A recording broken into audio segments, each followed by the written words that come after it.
I'm writing a book about my father, the life and history of OCHORA Walter Odochi. Yes, I'm writing a book and I'm collecting a lot of stories because there's a part of his life that I was young, but there's also a part of his life when I was not in Gulu because I came back in 2015.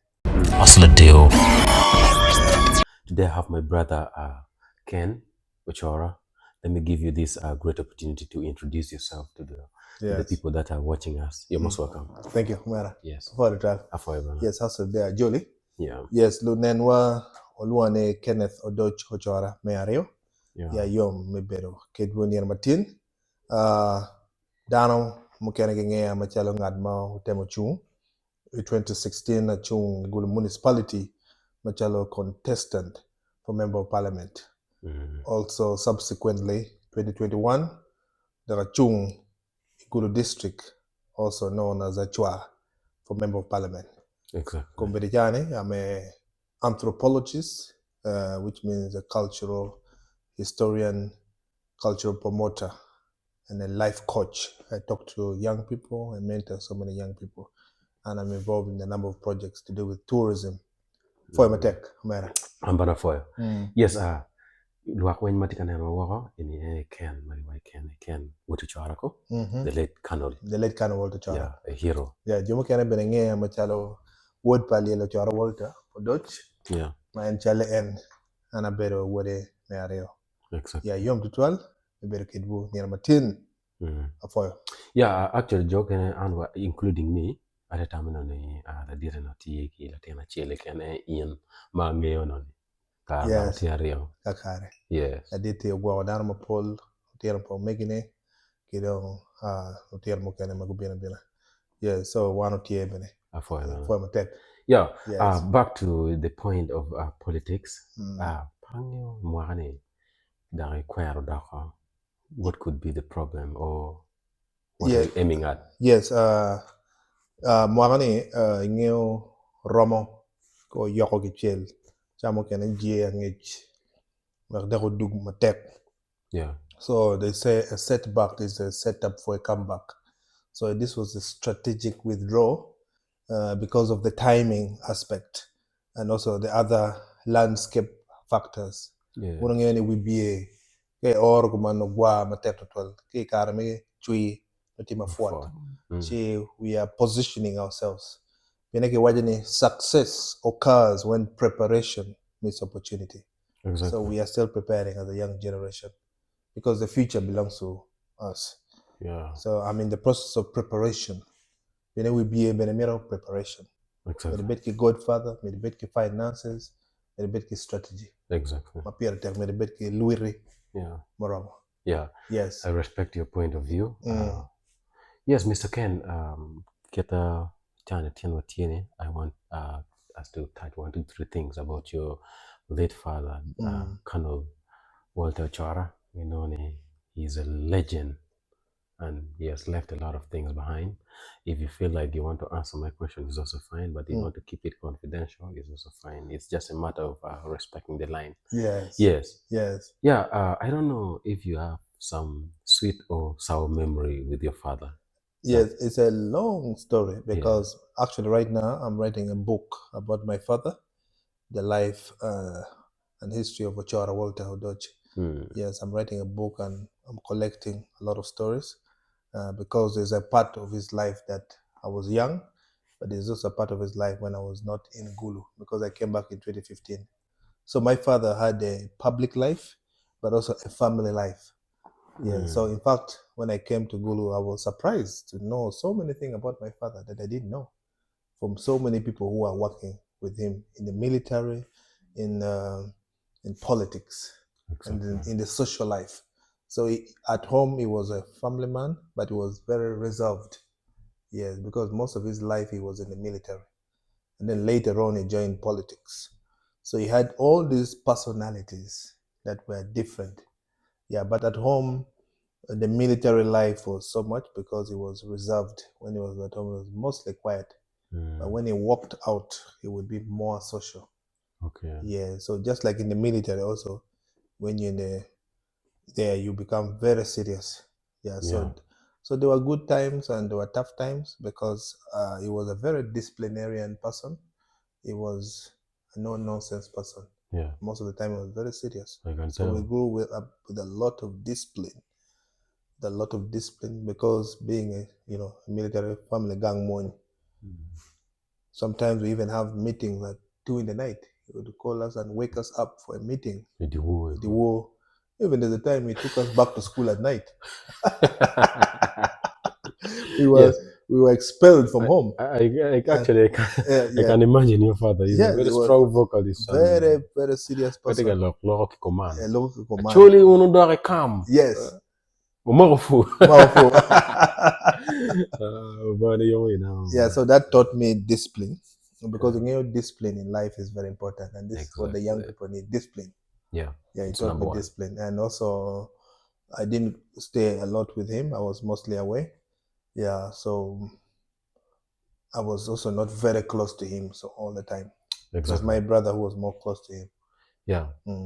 Is it fine if I ask you your last word with your father? Yes, my last word with my father, because I was far from him, and also there were areas where I also had some disagreement with him, because I was also a leader.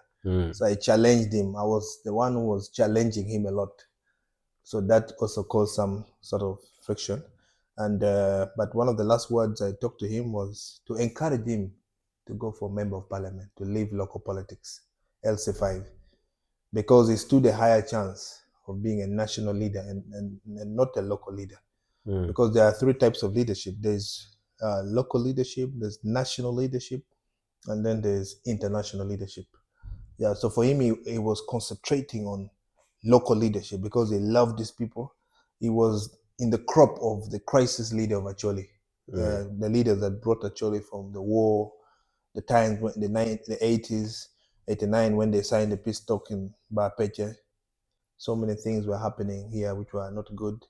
And then shortly after that, there was war, LRA, negotiation with CON, peace talks. So he was a crisis leader, and he needed to be on the ground. That's why he resigned from the army.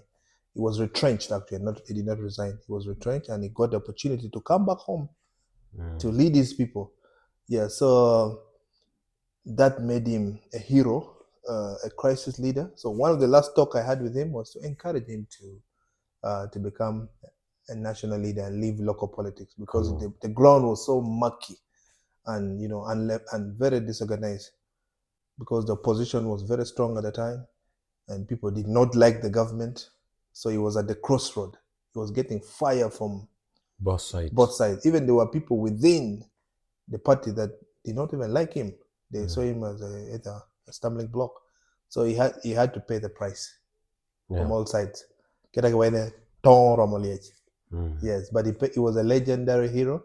So that the last conversation was to sort of encourage him to go national. But that was not where his heart. Even when he was appointed, he said he can only work as RDC as long as he's in Gulu City. Exactly. They even wanted to give him an ambassador role after losing the last election. And he said, I cannot take any ambassadorial role if I'm not within the region. Yeah, any job that is out of Gulu City, I'm out of it. I'm out of it. That's how much he loved these people. Exactly. Home is home. He's always home is home. Home is the best. Yeah, actually, ladies and gentlemen, this is Asladeo alongside Ken OCHORA, the son to the late Walter OCHORA. Yeah, I don't know if you have some special 3 words to describe your father. Yes, my father. Yeah, it's very hard to describe my father because every day I keep learning new things. Every day when I meet somebody, whether from nationally, from outside Gulu, they say powerful things about my father. And I was wondering, how can one person in a very short span of life touch so many people's lives? Because I know leadership is the 3 I's. And that's what I can say about my father. The first I is inspiration. The second I is influence. The third I is impact. So my father inspired so many leaders today. They talk about even Norbert Mao while he was at Makerere University. Yeah, my father inspired him. He told me personally. So many of the leaders we have today were inspired. Even those who are not in politics were inspired. It was a mentor to young people. Strong one. Very strong one. And also impactful. person. Yes. My father brought a lot of things in Acholi, inspired Acholi to get out of the camps, to get involved into productivity, farming. He brought in, he lobbied for Radio Mega, he lobbied for Gul University, he brought one of the few soldiers to meet Joseph Kony. Yeah. One of the very few soldiers who had the courage to go up to the bush to meet Joseph Kony. He risked his life. In fact, Kony, at some point, he issued for the head of Kony. So and also Kony issued for his head. When your father was going for the peace talk to meet Joseph Kony, how old were you by then? To be honest, I don't remember, but I think I could have been 25 years old. But you knew that your father was going to meet In fact, when I was in school, some of the students joked that Joseph Kony wants the head of your father. It was a joke at school. And Joseph Kony said, you wanted my head, now you brought your head also. I also wanted your head. Now then my father said, I've even brought my stomach. you did not panic when you went to meet Joseph Kony for the peace talk? I think it was very scary, definitely. No, I think definitely I panicked. But like I said, I was not at home, so I was a little bit detached. Yeah. I was concentrating in school. So my father was very influential. Like you said, whatever he said, he meant it. Yeah. He was not corrupt. That's why he did not accumulate a lot of assets. I would not be in this situation. I would be very well off. Actually, machon, man, you get the staunch one, and lakira chule no peke. That's why Paul Dano when put ngarman watela wo maja. The pity la tele mo ya actually makibin nongo machalo OCHORA. Yeah. Because the shoe is so big. Because tele kinwala kinana down moga. But leadership is servant leadership, and it's a calling. So it's about inspiration, influence, and impact. Exactly. So his impact is so he made an indelible mark in not only in Acholi, but also in Uganda and internationally. He traveled the whole world. He went to New York, he went to London to lobby for SOS, Invisible Children. He was the patron of Invisible Children. Yeah, if you listen to the story of your father about Jai, Dr. Bore, Dr. Bore College. Yes. Boro. Yeah. Have you ever tried Dong Jai? Ano pate mo Jai. Yeah, because andak tutwale lokpolo ba donye chunya matiri. And I temo now ke mone ke lone kube. Tike tano chako were kitene. Kito tibe ke ko babara. Ngarmo wani gini ke lema. Ano gina na nyama. So chako nyamo gini ki school. Kitano bereka were. And gini be jai di yemano. Yeah. Actually, ladies and gentlemen, whoever is watching us outside there, we're just discussing the sweet memories and the life of your father. He was a great hero. He was a great hero. He was, and he has left a legacy that can really be seen, can really be touched. Yes. When we talk about the struggle in northern Uganda, the name of your father doesn't skip. Yeah, the fact that he has struggled so much, both in northern Uganda, into the national level, presenting that actually, what are the benefits, or were you the beneficiaries, or did you even present your father in any session, whether being national session or international session? Have you ever attended any session or meeting concerning your father? Yeah, then like I said, my father was more of a local leader. Although many people adduced him to, they regarded him as a national leader. Yes. One of the few leaders who are known for Macholi, even in Kampala. But his center the base was here. So that approach of being grounded, they call it a bottom-top approach. Yeah, so for me, my concentration has been here for the last 10 years. I've been here trying to consolidate the gains of my father and also to fast track his record, write a book about him, put up some documentaries. We're trying to work on some documentaries, even a movie, if possible, at some point. Yeah, so my focus has not been in Kampala. My focus has been here. That's why for the last 10 years, I contested twice, though limited by resources. So once we have a strong rooting, then of course, with this documentary, with the book, with interviews like this, now we start going nationally to let the world know who my father Who your was. father was. The president that never was is going to be the title of the documentary. The untold story. The unsung hero. The unsung hero. Yes. So many people don't know his story much because his focus was in Acholi. Because he loved these people, he never wanted to go far from his people. So in terms of benefits, I can say I've benefited a lot because the government worked closely with my father. At a time when NRM was not popular, my father carried that flag. He was getting stray bullets from the opposition. They said all sorts of words that even he doesn't have he doesn't have a son. It was a overcomer. Among many other things. Until when people saw me, that's when they believed. Even when I came, people were not believing that. But you look like him. I look like him. See him. And my elder brother doesn't look like him. My elder brother looks like my mother. Yeah, I can see the family photos. Yeah, you see the family photos right there? Yeah. Yes, yeah. So basically, when he did not go through the election because of carrying the cross of NRM, he was appointed RDC. So, like now, the current, any politics in it. Well, I'm talking about now the NRM with the contribution that your father has really worked so much for it. What are the benefits? Yeah, so the benefit is that did you guys have any bounce back? Yes. So what happened is that the government gave him an appointment to be an RDC. And at the time, the position of RDC was not a simple position. It was a very big position. These days, there are so many RDCs. So even this was his office. Now they gave him this property to be his house now.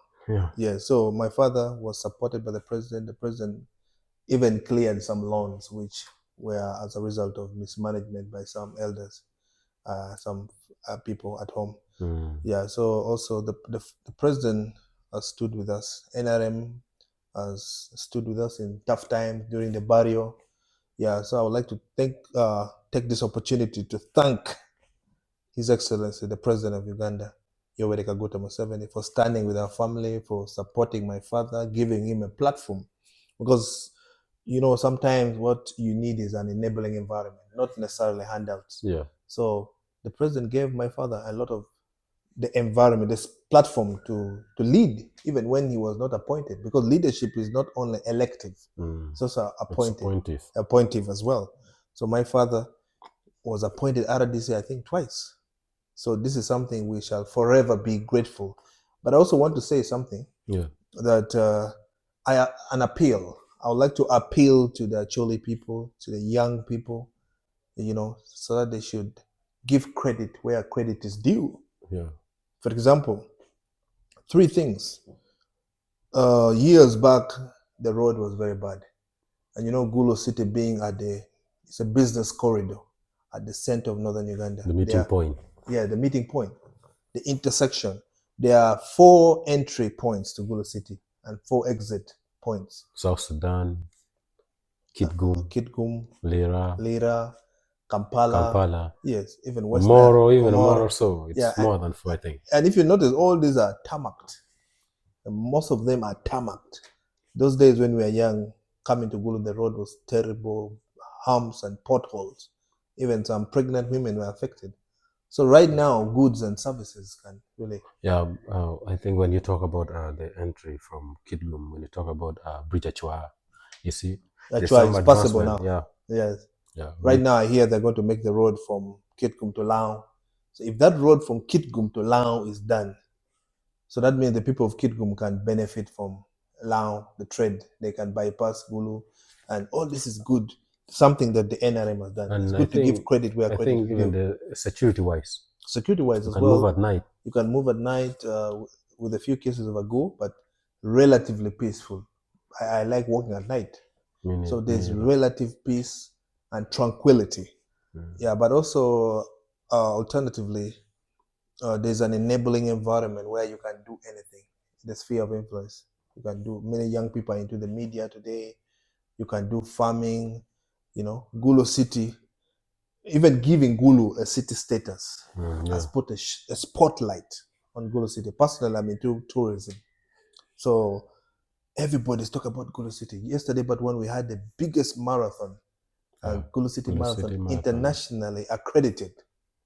You see, so Gulu City, for the first time, people are saying, "Wow, the roads are good." So that is something I would like to thank the NRM, but also lastly and very importantly, the issue of land. You know, we were in the camps for 25 years, and it made our land vulnerable. Many encroachers started coming in. Many people became poor as a result of the 25 years civil unrest and household poverty. Gulu was ranked almost the poorest.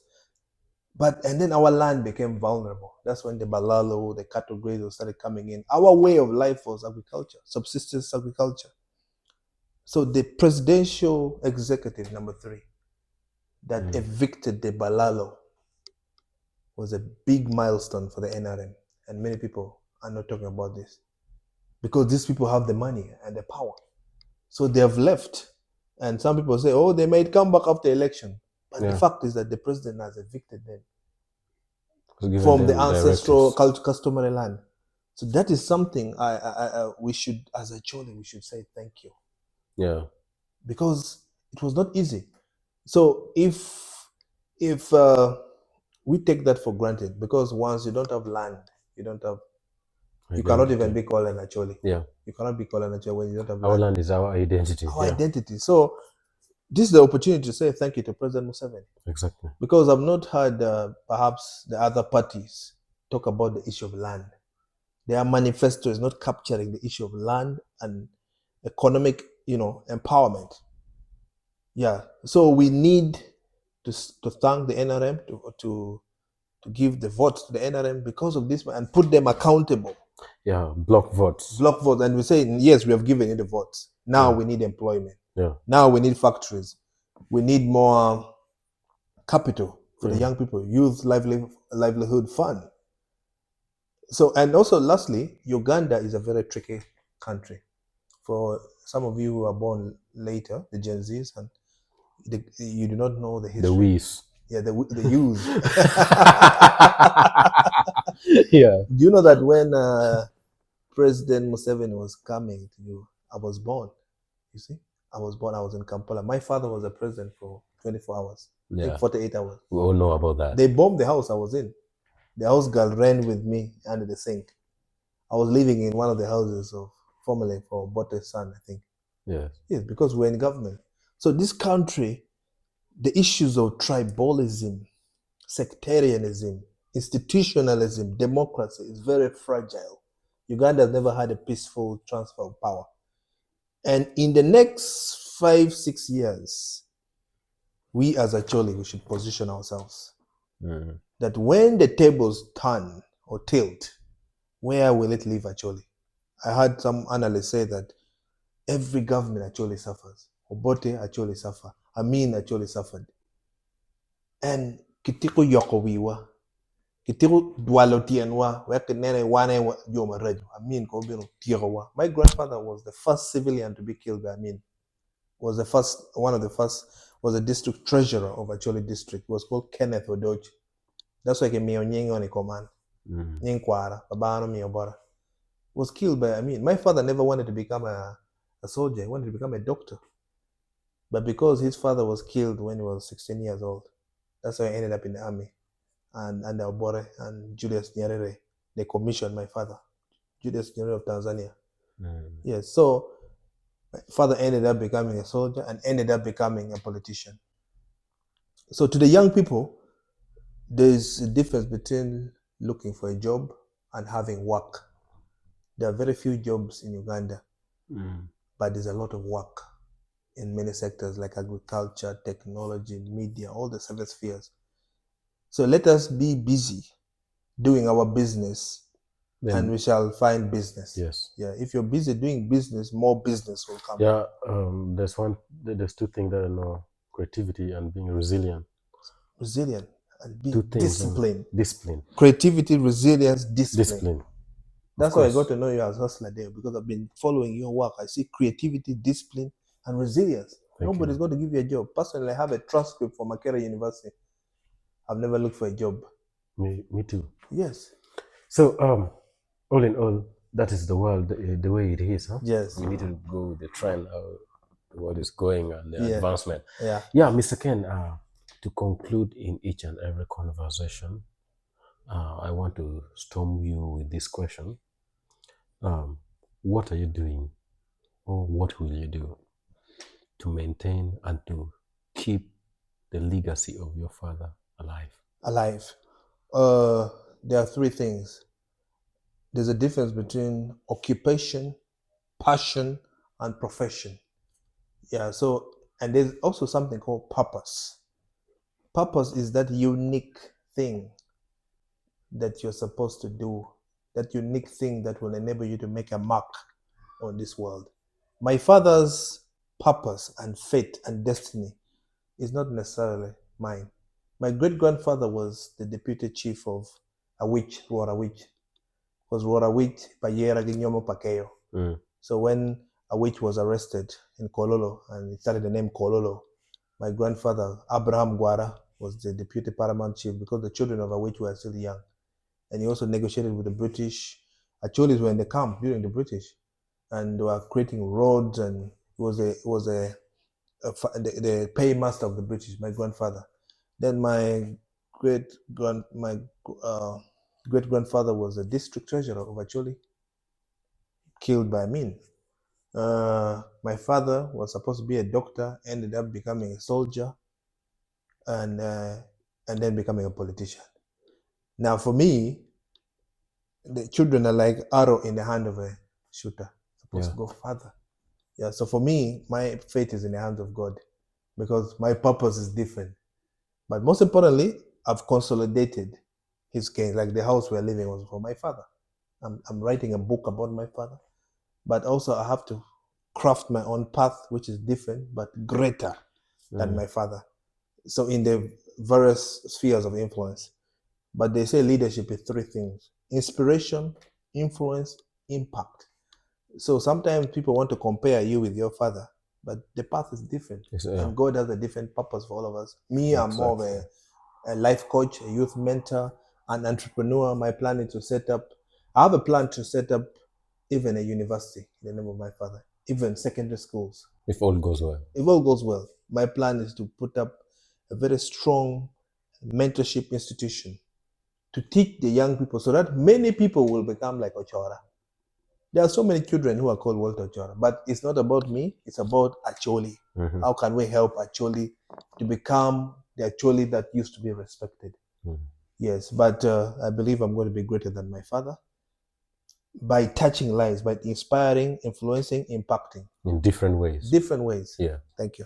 Yeah, as we conclude by saying he has fought a good fight. Rest in peace, Ochora Walter. Thank you. Thank you.